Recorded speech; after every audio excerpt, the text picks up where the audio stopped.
नमस्कार। आप देख रहे हैं द पब्लिक और मैं सुभाष चौधरी हूं। ऑपरेशन सिंदूर पर लोकसभा में हुई चर्चा में कांग्रेस पार्टी की सांसद प्रियंका गांधी वडेरा ने भी भाग लिए। और प्रियंका गांधी ने पहलगाम की घटना को लेकर अपना फोकस यानी चर्चा का फोकस केंद्रीय गृह मंत्री और आंतरिक सुरक्षा पर रखा। उन्होंने कहा कि 1948 से लेकर अब तक जो भी स्थितियां बनी हैं उनमें आजादी को कायम रखने में भारत की सेना का अहम योगदान है। और भारतीय सेना की प्रशंसा करते हुए उन्होंने कहा कि उनकी सराहना जितनी की जाए कम है। उन्होंने कहा कि रक्षा मंत्री राजनाथ सिंह ने चर्चा की शुरुआत तो की, लेकिन अपने भाषण में उन्होंने इतिहास का पाठ पढ़ाया और 26 लोग जिनकी निर्मम हत्या की गई पहलगाम में आतंकियों द्वारा, वह कैसे हुआ, किसने किया, क्यों किया, किस तरह से आतंकी वहां घुसकर आकर 1,000 से अधिक पर्यटकों के बीच में आए और उन्होंने गोलीबारी की, इस पर कुछ नहीं बोले। उन्होंने रक्षा मंत्री की आलोचना करते हुए कहा कि सरकार दावे करती है कि जम्मू कश्मीर में शांति स्थापित हो चुकी है। कई बार प्रधानमंत्री नरेंद्र मोदी भी लोगों का आह्वान जम्मू कश्मीर में पर्यटन के लिए जाने का करते देखे गए हैं। उन्होंने कहा कि सरकार के मंत्री लगातार यह कहते रहे हैं कि जम्मू कश्मीर में शांति कायम है, वहां जमीन खरीदिए, व्यवसाय करिए या फिर अपना निवास बनाइए। और सरकार के इन दावों को देखते हुए ही पर्यटकों ने वहां जाना शुरू किया। और यही कारण था कि पहलगाम में भी जिस दिन आतंकी घटना हुई उस दिन बड़ी संख्या में लोग पहुंचे थे, जबकि वहां जाने का बड़ा ही कठिनाई भरा रास्ता होता है। उन्होंने कहा कि 25 भारतीयों की निर्मम हत्या कर दी गई। उनके नाम भी प्रियंका गांधी ने लोकसभा में अपने भाषण के दौरान रखे। उन्होंने कहा कि घटना के समय कोई सुरक्षा व्यवस्था वहां नहीं थी। सरकार के दावे खोखले साबित हुए और जिन 25 लोगों की हत्या की गई उनके परिवारों का कहना है कि उसके बाद भी लंबे समय तक कोई सुरक्षा कर्मी वहां उनको सांत्वना देने या उनको सुरक्षा देने के लिए नहीं पहुंच पाया था। उन्होंने कहा कि इस सरकार के दावों के भरोसे पर बड़ी संख्या में पर्यटक जम्मू कश्मीर पहुंचे थे, लेकिन इस सरकार ने पर्यटकों को भगवान भरोसे छोड़ दिया। प्रियंका गांधी ने कहा कि टीआरएफ नाम की एक आतंकवादी संगठन का गठन 2020 के आसपास हुआ और अप्रैल 2020 से लेकर 22 अप्रैल 2025 तक इस संगठन ने 25 आतंकवादी घटनाओं को अंजाम दिया, जिसमें दर्जनों लोगों की हत्याएं अब तक हो चुकी है। लेकिन इस सरकार ने उस संगठन पर प्रतिबंध लगाने में काफी देरी की। ऐसा क्यों? उन्होंने केंद्रीय गृह मंत्री पर आंतरिक सुरक्षा की जिम्मेदारी लेने की बात की और उन्होंने कहा कि इसमें आखिर फेल्योर किसका है? क्या केवल इंटेलिजेंस का फेल्योर है? क्या उन्होंने एनएसए का भी नाम लिया कि नेशनल सिक्योरिटी एडवाइजर क्या कर रहे थे, इंटेलिजेंस ब्यूरो की क्या भूमिका रही थी और आंतरिक सुरक्षा के लिए जिम्मेदार अन्य लोगों की क्या भूमिका रही थी। आइए आपको सुनवाता हूं कांग्रेस सांसद प्रियंका गांधी ने लोकसभा में ऑपरेशन सिंदूर पर हुई चर्चा के दौरान क्या कुछ कहा। सुनिए प्रियंका गांधी को। श्रीमती चर्चा नहीं होगी सर इस पे। इत्फल एक बात बता दीजिए। श्रीमती प्रियंका गांधी वाड्रा।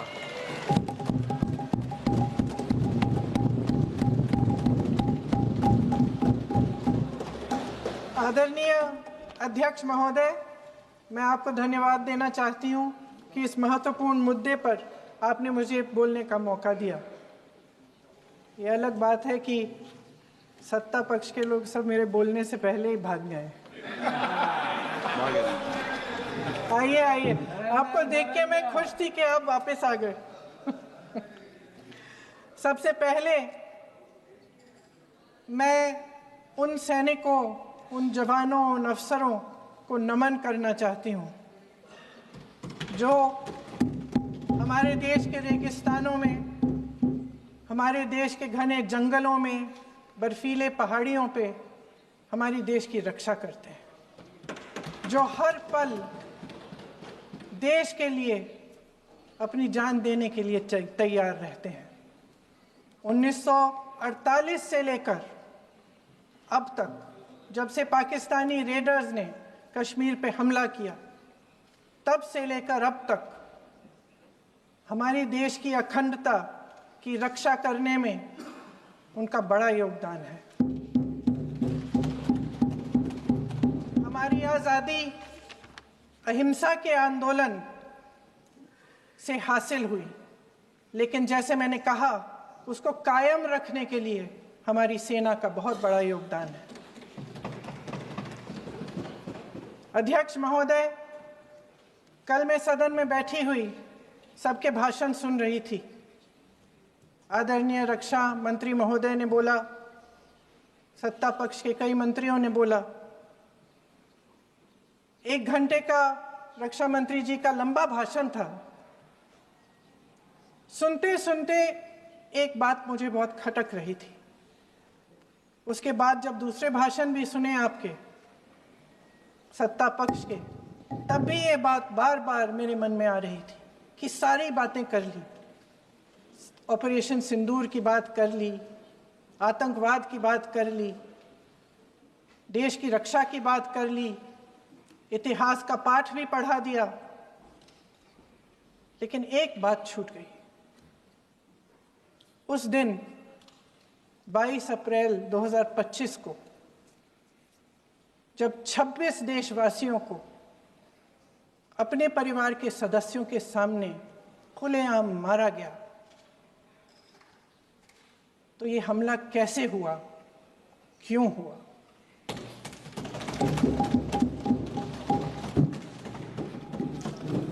अध्यक्ष महोदय, ये लोग बैसारन वैली में, पहलगाम के पास कश्मीर में क्या कर रहे थे? आजकल पब्लिसिटी का दौर है, प्रचार का ज़माना है। कुछ समय से हमारी सरकार ये प्रचार कर रही थी कि कश्मीर में आतंकवाद ख़त्म हो गया है, कि कश्मीर में शांति है, अमन चैन है। प्रधानमंत्री जी ने खूब भाषण दिए, देशवासियों को कहा कि चलिए कश्मीर चलिए, सैर करिए। कई बार मैंने ये भी देखा मीडिया पर, टीवी पर, कि कश्मीर जाइए, ज़मीन खरीदिए, अब वहाँ अमन चैन है, शांति का वातावरण है। इसी बीच शुभम द्विवेदी, एक कानपुर के नौजवान, और उनके पूरे परिवार ने तय किया कि वो कश्मीर जाएंगे। शुभम द्विवेदी की 6 महीने पहले शादी हुई थी। उसकी पत्नी ने कहा कि उनके बीच एक ऐसा रिश्ता था, प्रेम और दोस्ती का ऐसा रिश्ता था कि वो एक दूसरे को बच्चों की तरह हंसाते थे। सोशल मीडिया पर एक वीडियो भी जारी है जिसमें पूरा परिवार एक साथ बैठा हुआ ताश खेल रहा है और ऐसे हंस रहे हैं, ऐसे हंस रहे हैं कि उस वीडियो को देख के किसी का भी दिल टूट जाए कि इस परिवार को इस तरह से उजड़ने क्यों दिया हमने। 22 अप्रैल 2025 को बैसारन वैली में मौसम का मिजाज अच्छा था। जैसे हर रोज़ लगातार 1000 से 1500 लोग वहाँ पहुँचते थे, उसी तरह से उस दिन भी तमाम पर्यटक वहाँ पहुँचे। वहाँ का रास्ता आसान नहीं है अध्यक्ष महोदय जी, जंगल से जाना पड़ता है, पहाड़ों के बीच जाना पड़ता है, घोड़े से जाना पड़ता है। ये परिवार वहाँ पहुँचे, मौसम सुहाना था,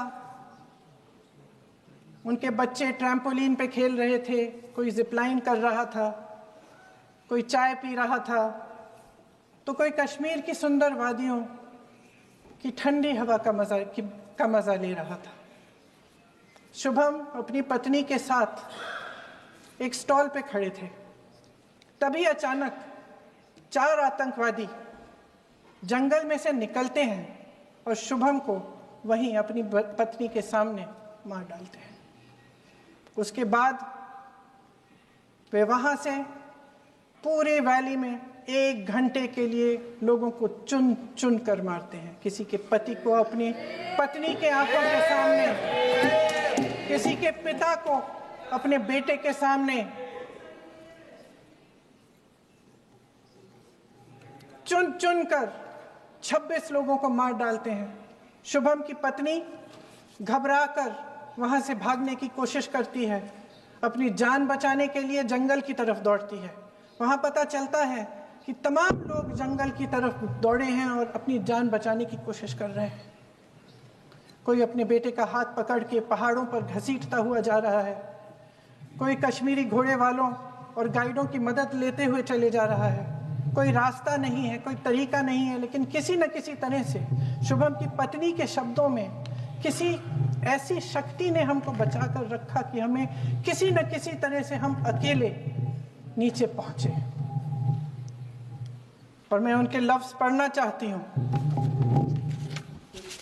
क्योंकि उन्होंने कहा कि इस पूरे समय जब 1 घंटे के लिए चुन चुन कर भारतीय नागरिकों को मारा जा रहा था, इस पूरे समय उसे एक सुरक्षाकर्मी नहीं दिखा, एक सैनिक नहीं दिखा।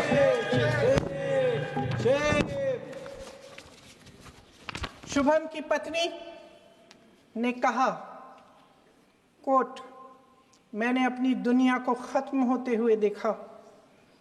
अपनी आंखों के सामने एक सिक्योरिटी गार्ड नहीं था। मैं ये कह सकती हूं कि देश ने, सरकार ने हमें वहां पे अनाथ छोड़ दिया था। सिक्योरिटी क्यों नहीं थी वहां? वहां पे एक सैनिक क्यों नहीं दिखा? क्या सरकार को मालूम नहीं था कि यहां रोज 1000 से 1500 पर्यटक जाते हैं? क्या सरकार को मालूम नहीं था कि यहाँ के को पहुंचने के लिए जंगल के रास्ते से जाना पड़ता है? अगर कुछ हो जाएगा तो लोग वहां से निकल नहीं पाएंगे। एक चिकित्सा का इंतजाम नहीं था, फर्स्ट एड का इंतजाम नहीं था, कोई इंतजाम नहीं था, ना सुरक्षा का ना फर्स्ट एड का। इन लोगों को भगवान भरोसे छोड़ दिया गया। ये लोग वहां पे इस सरकार के भरोसे गए और इस सरकार ने उन्हें भगवान भरोसे छोड़ दिया।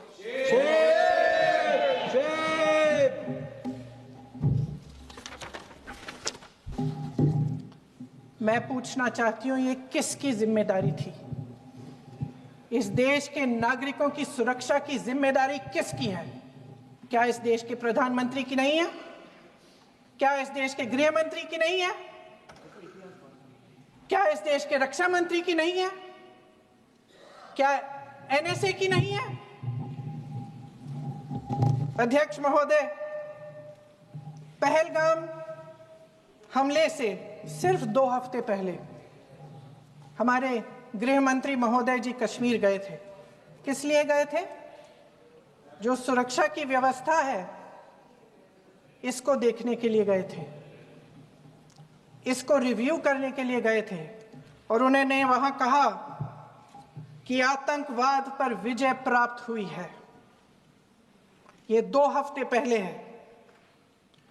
3 महीने बाद जेएनके के गवर्नर साहब एक आम इंटरव्यू में ऐसे ही चलते चलते कह देते हैं कि हाँ, बैसारन वैली में बहुत लापरवाही हुई और इसके लिए मैं जिम्मेदारी लेता हूँ। ऐसे ही चलते चलते, और वो बात होती है, खत्म भी वहां होती है और वहीं खत्म हो जाती है। उनसे जिम्मेदारी ली भी नहीं जाती, कोई सवाल नहीं उठाता, कोई जवाब नहीं देता। अध्यक्ष महोदय, उस हमले की जिम्मेदारी एक आतंकवादी गुट जिसका नाम टीआरएफ है, थोड़े दिनों बाद लेती है। कौन है ये टीआरएफ? 2019 में ये गुट बना, 2020 में इसने कश्मीर में आतंकवाद का काम शुरू कर दिया और अप्रैल 2020 से लेकर 22 अप्रैल 2025 तक इन्होंने 25 आतंकवादी हमले किए। गृह मंत्री महोदय ने जब यूपीए सरकार के समय के आतंकवादी हमले गिने तो लगभग 25 गिनवाए थे अभी अपने भाषण में। इस गुट ने कश्मीर में 25 हमले 2020 और 2025 के अंदर एक पूरी लिस्ट है इन हमलों की। मेरे पास इतना समय नहीं है इसलिए मैं एक एक को नहीं पढ़ना चाहती, लेकिन मैं इतना कहूंगी कि इनमें रियासी का हमला भी था 2024 का, जिसमें 9 लोग मारे गए और 41 लोग घायल हुए। कुल मिलाकर 2020 से लेकर 22 अप्रैल 2025 तक टीआरएफ ने 41 सेना और सुरक्षा कर्मियों की हत्या की, 27 सिविलियन की हत्या की और 54 लोगों को घायल किया था। भारत सरकार ने टीआरएफ को आतंकवादी संगठन का दर्जा कब दिया? 2020 में दिया, 2021 में दिया, 2022 में दिया, 2023 में दिया। 3 साल बाद, 3 सालों के लिए ये आतंकवादी गतिविधियां कर रहे हैं और आप इनको आतंकवादी संगठन तब कहते हैं 2023 में? इसकी क्या वजह थी? ये सब सरकार के संज्ञान में था और आप मुझे बताना चाहते हैं, सत्ता पक्ष के नेता बताना चाहते हैं कि ये सब आपके संज्ञान में था, लेकिन कोई भी एक ऐसी एजेंसी नहीं है हमारी सरकार की जिसको पता चला कि ऐसा हमला, ऐसा भयानक हमला होने जा रहा है हमारे देश में, कि पाकिस्तान में बैठे हुए इस हमले की योजना बन रही है कि हम भारत जाके हैवानियत करेंगे, 26 लोगों को मार डालेंगे और हमें पता ही नहीं है। क्या ये हमारी एजेंसियों की विफलता है कि नहीं है? ये बहुत बड़ी विफलता है, एक बहुत बड़ी विफलता है। जानते थे कि ये गुट है, जानते थे कि 5 सालों से ये आतंकवादी हमले कर रहा है, अध्यापकों को मारा, आर्मी के बड़े बड़े अफसरों को मारा, आम जनता को मार डाला, पुलिस वालों को मार डाला, और आप इन पे निगरानी नहीं रख रहे थे। और ये जो एजेंसियां हैं इनकी जिम्मेदारी कौन लेगा? क्या आईबी चीफ ने अपना इस्तीफा दिया? क्या किसी ने इस्तीफा दिया? गृह मंत्री जी के कार्य क्षेत्र में आता है इंटेलिजेंस ब्यूरो। क्या गृह मंत्री जी ने इस्तीफा दिया? इस्तीफा छोड़िए, जिम्मेदारी ली।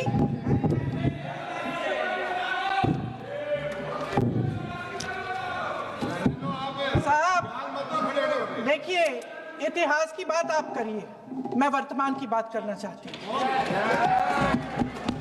आपको तो एक बहाना चाहिए, आपको तो एक बहाना चाहिए। पूरे परिवार का नाम गिनवा देते हैं। अरे अपनी जिम्मेदारी खुद लीजिए। 11 सालों के लिए तो सत्ता में आप हैं। नेहरू को छोड़ नहीं रहा। कल माननीय गौरव गोगोई जी ने अपने भाषण में पूछा गृह मंत्री जी से, क्या आपकी जिम्मेदारी नहीं थी? मैं देख रही थी। राजनाथ जी, रक्षा मंत्री जी यूं यूं अपना सर हिला रहे थे, कुछ बोले नहीं। अंदर से ये महसूस हुआ होगा कि यहाँ कुछ जिम्मेदारी थी, लेकिन माननीय गृह मंत्री महोदय जी हंस रहे थे, वे हंस रहे थे।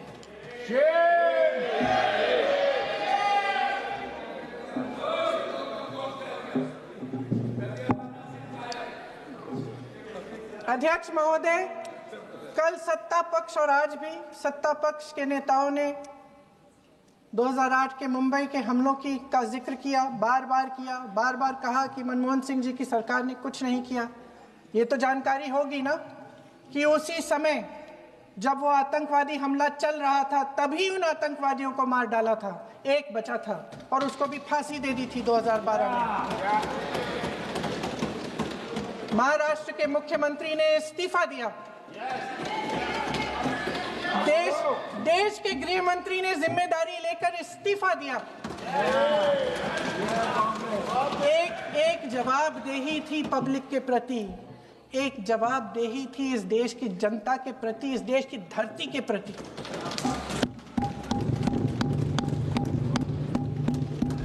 राजनाथ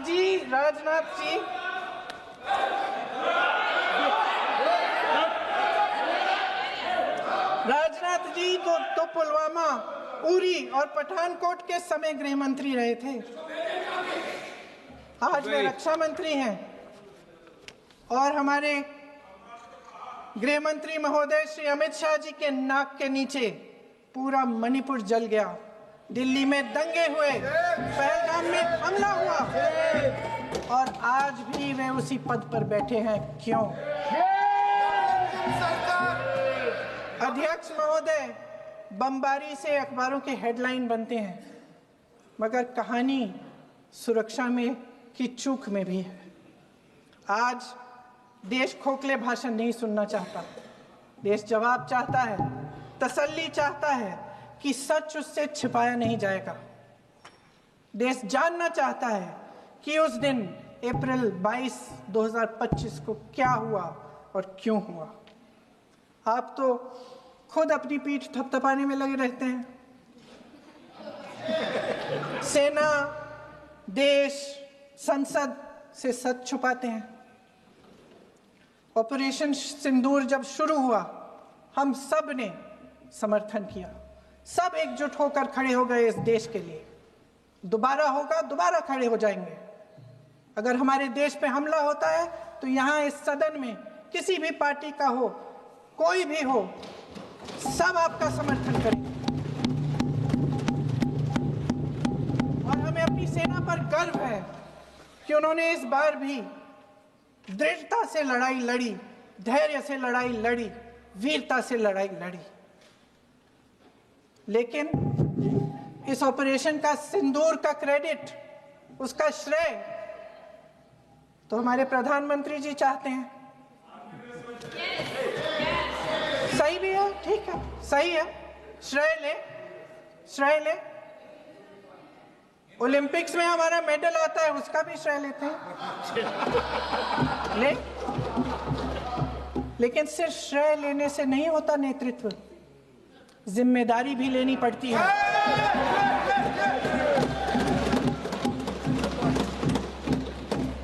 देश के इतिहास में ये पहली बार हुआ, देश के इतिहास में ये पहली बार हुआ कि जंग होते होते ही रुक गई। रुक गई है जी, और इस रुकावट का ऐलान हमारी सरकार, हमारी सेना नहीं करती, अमेरिका के प्रेसिडेंट करते हैं, अमेरिका के राष्ट्रपति करते हैं। ये हमारे प्रधानमंत्री महोदय की गैर जिम्मेदारी का सबसे बड़ा प्रतीक है। आज गृह मंत्री जी ने इस बात पर उल्लेख किया। उन्होंने कहा, उनके शब्दों में उन्होंने कहा कि पाकिस्तान के पास शरण में आने के बजाय कोई चारा ही नहीं था। आपने शरण दिया क्यों? वो आते हैं आपके देश के अंदर, लोगों को मार डालते हैं और आप उनको शरण दे रहे हैं। क्यों दिया शरण? इसका जवाब क्यों नहीं दिया एक भी भाषण में? जैसे ये बात उठी, शरण की बात की, हमारे गृह मंत्री जी ने इतिहास में चले गए। नेहरू ने क्या किया, इंदिरा गांधी ने क्या किया, यहां तक कि मेरी मां के आंसुओं तक चले गए। लेकिन इस सवाल का जवाब नहीं दिया कि ये सीज फायर हुआ क्यों, ये जंग रुका क्यों, और तब क्यों रुका जब दुश्मन के पास कोई चारा नहीं था हमारे श्रेय में आने के बजाय। क्यों रुका ये जंग? इसका जवाब नहीं दिया। धन्यवाद। आप देंगे?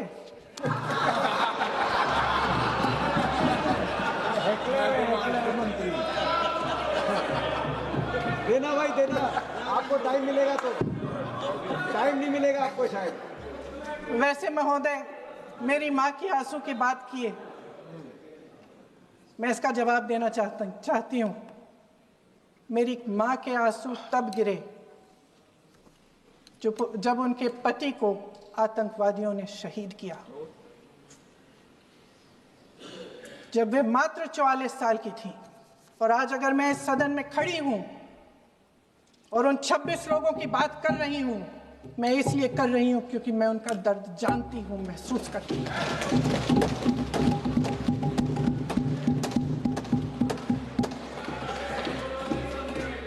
अध्यक्ष महोदय, मैंने कहा कि देश का नेतृत्व सिर्फ उपलब्धियों का श्रेय लेने से मजबूत नहीं होता। सफलता और विफलता दोनों की जिम्मेदारी लेने से बुलंद होता है। ये सोने का ताज नहीं है, कांटों का ताज है। अध्यक्ष महोदय, जब सरकार झूठी और कायर हो तो वे बहादुर से बहादुर सेना के साहस और पराक्रम को भी कमजोर कर देती है। देश को प्रतिशोध के साथ साथ सबके प्राणों की रक्षा का प्रण चाहिए। सेना की शक्ति के साथ सरकार की सच्चाई भी चाहिए। महान देशभक्त शहीद इंदिरा गांधी जी, जिन्होंने सफल कूटनीति के बल पर अमेरिका के राष्ट्रपति निक्सन का मुकाबला करके पाकिस्तान का विभाजन करवाया, बांग्लादेश बनाया, 1 लाख पाकिस्तानी सैनिकों को आत्मसमर्पण करने पर मजबूर किया, उन्होंने कभी इसका श्रेय लेने की कोशिश नहीं की।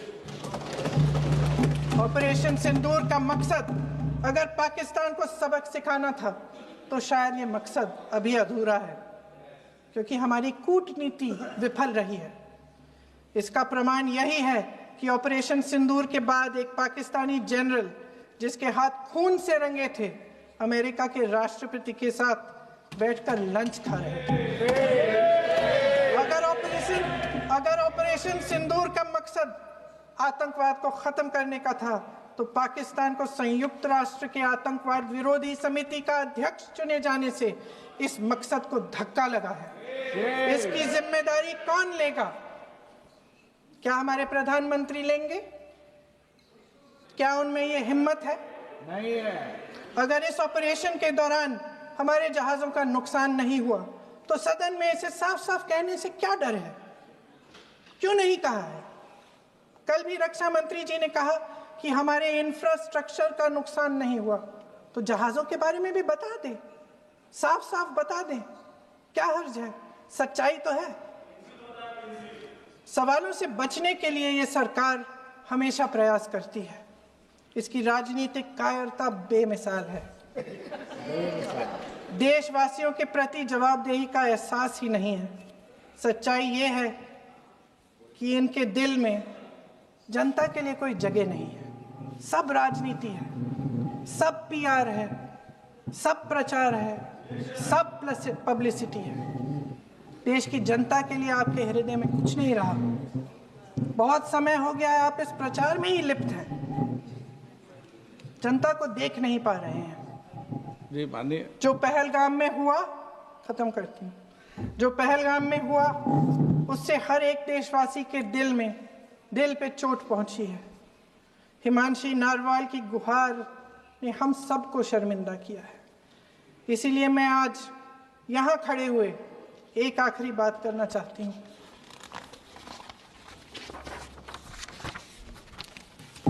इस सदन में लगभग सभी के पास सुरक्षा है, सुरक्षा की व्यवस्था है। हम जहां भी जाते हैं हमारे साथ सुरक्षा कर्मी आते हैं। आपको भी मिल जाएगी, आप मंत्री बन जाएंगे, आपको भी मिल जाएगी। मैं मजाक की बात नहीं कर रही हूँ, थोड़ा सा धैर्य रखिए। उस दिन पहलगाम में 26 परिवार उजड़ गए। 26 लोगों को अपने परिवार के सदस्य के सामने मारा गया। 26 बेटे, पति, पिता गुजर गए। उनमें से 25 भारतीय थे।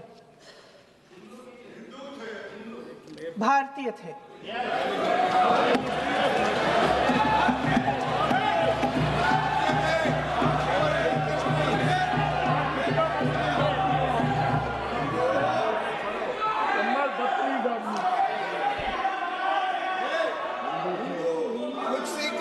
जितने भी लोग बैसारन वैली में थे और जो 25 भारतीय मारे गए, उनके लिए कोई सुरक्षा नहीं थी, कोई सुरक्षा नहीं थी।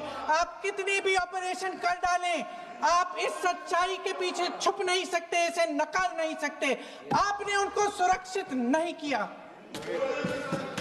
कोई शर्म नहीं है, कोई शर्म नहीं है, कोई शर्म नहीं है और ना कभी होगी।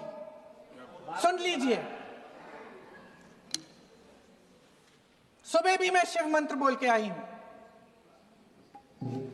इनको क्या पता शिव मंत्र क्या है? शिव मंत्र इनका खत्म कर लूं अपना भाषण। शिव मंत्र। मैं एक बार उन 25 भारतीयों के चुप रही। मैं एक बार उन 25 भारतीयों के नाम इस सदन में पढ़ना चाहती हूं, ताकि यहां बैठे हर सदस्य को यह एहसास हो कि वे भी हमारी तरह इंसान थे, किसी राजनीतिक बिसात के मोहरे नहीं थे। वे भी इस देश के बेटे थे, वे भी इस देश के शहीद हैं। उनके परिजनों के प्रति हम सब की जवाबदेही बनती है। उन्हें सच्चाई जानने का हक है। समीर गुहा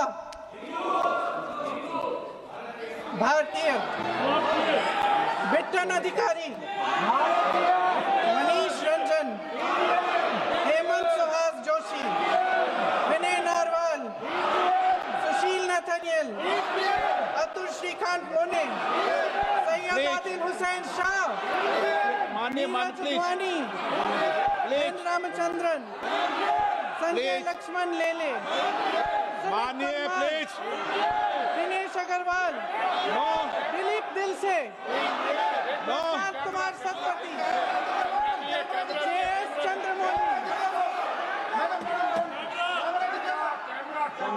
अब बोलिए, अब आराम से बोलिए। JS चंद्रमौली, यतीश परमार, S मधुसूदन राव, माननीय सदस्य, नारेबाजी का सदन नहीं है। शैलेश कलाटिया, ये तरीका ठीक नहीं है आपका। मंजुनाथ राव, कौस्तभ गणबोटे, शुभम द्विवेदी,